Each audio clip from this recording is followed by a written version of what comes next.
En esta presentación se hablará de las celdas de combustible y las oportunidades que la nanotecnología presenta para su desarrollo.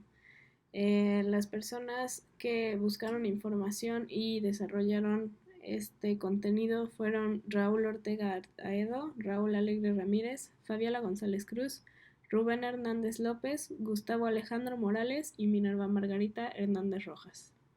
Las celdas de combustible son dispositivos electroquímicos que, como las baterías, tienen el propósito de generar energía eléctrica a partir de energía química. Sin embargo, a diferencia de las baterías, las celdas de combustible tienen un suministro constante de reactivos, por lo que pueden generar energía por largos periodos de tiempo sin sufrir una degradación. La reacción química que produce esta energía es una reacción redox entre un agente oxidante y un agente reductor. Los más usados son hidrógeno y oxígeno, que reaccionan de la siguiente manera. Una molécula de hidrógeno sufre oxidación al liberar un par de electrones y producir así dos protones. Ese par de electrones es después aceptado por una molécula de oxígeno que se reduce al aceptar esos dos electrones, formando una especie negativa que reacciona también con los dos protones que se habían producido para generar agua. La reacción global se describe como que una molécula de hidrógeno reacciona con media molécula de oxígeno para formar agua líquida. En general, esta reacción parece una reacción de combustión, pero es diferente porque los reactivos nunca entran en contacto directo y los electrones viajan a través de un conducto externo en el que se manifiesta la diferencia de potencial eléctrico. La estructura general de una celda de combustible consiste en canales en los extremos para el flujo de gases, uno para el flujo del hidrógeno y otro para el flujo del oxígeno. Consiste también en un ánodo y un cátodo. En el ánodo ocurre la oxidación y en el cátodo ocurre la reducción. El ánodo y el cátodo están separados por una membrana que también se conoce como electrolito. Y entre el ánodo y el electrolito y entre el cátodo y el electrolito hay dos regiones que se conocen como los catalizadores. A grandes rasgos, lo que ocurre es que el hidrógeno entra al ánodo y al acercarse a la zona del catalizador se desprende de sus electrones. Los electrones viajan por un conducto externo y los protones atraviesan la membrana, pero ambos viajan hacia el cátodo. Cuando el oxígeno entra al cátodo y se acerca a la zona catalizadora, acepta los electrones que vienen del ánodo y se rompe la molécula de oxígeno formando dos átomos negativos que atraen a los protones que atravesaron la membrana y forman agua que es liberada del sistema junto con el exceso de oxígeno.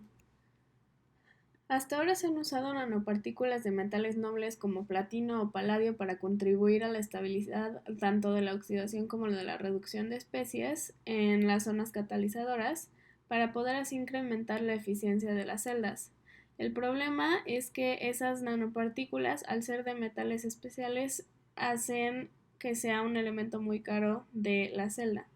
Por eso actualmente se están desarrollando catalizadores que tengan la misma función pero que sean más económicos.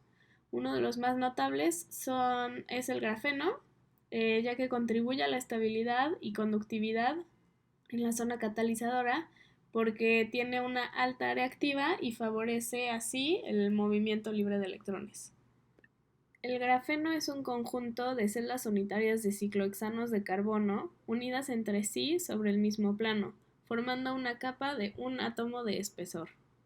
Un método notable para la síntesis de grafeno es el método de Homer, en el que se llevan a cabo dos etapas importantes, oxidación y posteriormente reducción. El grafito debe oxidarse para romper las fuerzas intermoleculares que lo afectan al agregar distintos grupos funcionales que reemplazan su aromaticidad. A continuación, el compuesto debe reducirse para eliminar los grupos funcionales que fueron agregados y restaurar así sus propiedades de conductividad eléctrica. El procedimiento es el siguiente. En primer lugar, se disuelven los polvos de grafito en ácido sulfúrico, se le añaden permanganato de potasio, agua destilada y peróxido de hidrógenos intercalados con calentamiento, agitaciones y reposo, que permiten que ocurran las reacciones necesarias entre los reactivos y el grafito. Este proceso se repite para obtener un producto más puro y aprovechar todo el grafito que se tenía. Y una vez que se repite el proceso, se lava el producto en ácido clorhídrico y se seca en una estufa para remover las trazas de los reactivos que se tenían. De esta manera se obtiene óxido de grafeno que es soluble en agua. Y ese óxido de grafeno se somete a un proceso mecánico de ultrasonido que permite la interacción de los grupos funcionales con oxígeno con el agua. A continuación se adiciona el ácido ascórbico que reduce el óxido de grafeno y produce láminas de grafeno puras que pueden ser lavadas en agua destilada, centrifugadas para clasificar por tamaño y secadas para ser aisladas. Se puede caracterizar este material con distintas técnicas. Dos de ellas son la difracción de rayos X y la medición del espectro UV visible. Ambas de ellas estudian la interacción de la luz con la materia, pero la difracción de rayos X estudia la interacción de la luz de muy baja longitud de onda con una sustancia cristalina. Se basa en la dispersión coherente del haz de luz por parte de la materia. Este fenómeno se describe con la ley de Bragg, que predice la dirección en que se da la interferencia constructiva entre distintos haces de rayos X que fueron dispersados en distintas direcciones al interactuar con la materia. Por otro lado, la medición del espectro UV-Vis se basa en el estudio de la luz de mayor longitud de onda que esté dentro del rango de luz ultravioleta y visible. Al interactuar con la materia, parte de la energía de la luz es capturada por los electrones y se dice que es absorbida. Se puede medir la diferencia entre las longitudes de onda que inciden sobre la muestra y las que son transmitidas por la misma para determinar las que fueron absorbidas. Este proceso es descrito por la ley de Beer-Lambert, que relaciona la intensidad de la luz entrante a la celda con la intensidad de la luz saliente. El grafeno es un tipo de arreglo en el que se pueden encontrar los átomos de carbono. Los átomos están unidos entre sí formando hexágonos y esos hexágonos se unen a su vez para formar un plano. Si se viera ese plano de lado, se vería una cadena de átomos de carbono conectados, como se ve aquí. El grafeno puede ser procesado para producir otras nanoestructuras, entre ellas los nanotubos de carbono. Hay investigaciones que también están enfocadas a encontrar los beneficios de incorporar nanotubos de carbono en celdas de combustible.